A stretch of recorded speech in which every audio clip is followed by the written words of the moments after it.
Time for some training clips. Let's check it out. Here we go. Man, I like actually showing these training clips a lot because it's pretty cool. You get to see a live look-in of what I'm doing. This is my warm-up right here. I love sled pushes for a warm-up. I think sled pushes in general is super underrated, but there's really no eccentric loading. And so I can just take my time, get a nice warm-up. I like warming up with some type of load and getting my ankles, hips, and knees involved. It's pretty straightforward, like nothing super special about it.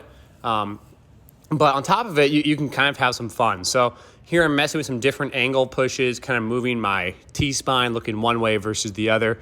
But I mean, I can't stress it enough. I think sled pushes are so underrated for this standpoint. Like, you can have fun, you can explore different movements on it, you can get different positions, and because there's no eccentric loading, there's no weight on your back or a bar on your back or anything like that, you can, have some fun, take your time, and get into positions that you otherwise wouldn't be able to. So after that kind of movement, I dove into some hops and skips. So these are little frog hops going through a deep range of motion, adding some eccentric demand here, right? Because we're lengthening our quads as we go down this bottom position. Again, just kind of getting blood flowing. Now, I did some stuff before this as well. I don't show the entire warm-up, but I wanted to share that portion so that we had the sled pushes, then like a semi-dynamic, and then we go into our hops and skips. So this is kind of fun. I enjoy this stuff. Getting a little rhythm here, hopping, skipping, whatever you want to call this stuff. In my head, whether it's a song playing in the background or a beat in your head, the whole point of it is just to have fun, get your body moving, work on some coordination, some timing. I'm sure people in the gym look at me like I'm crazy or something doing this stuff, like I'm a dancer. I'm not sure what I look like, but hopefully good rhythm. Again, ankles, hips, knees, moving, getting your heart rate up and going. So once I feel warmed up, I'll start to move to the box. And you notice here, I'm just doing some light box hops. This is still part of the warm-up. I'll typically do about 3 sets, maybe 4 sets, 3 to 5 reps, revving up into it. This is my last sets before actually making it a go. Again, the point is just to get ready to go. My first demanding exercise of the day that I'm focusing on are drop jumps.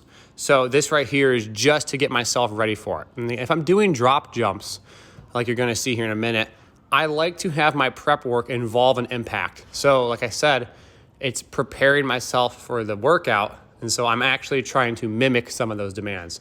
Now you might say, Max, you're spending way too much time on the ground during these drop jumps. And yes, that's okay sometimes. Sometimes you don't have to do it to be super duper elastic and stiff on the ground, but sometimes you actually might want to have a little bit longer of a ground impact because you're working on deeper knee positions and angles.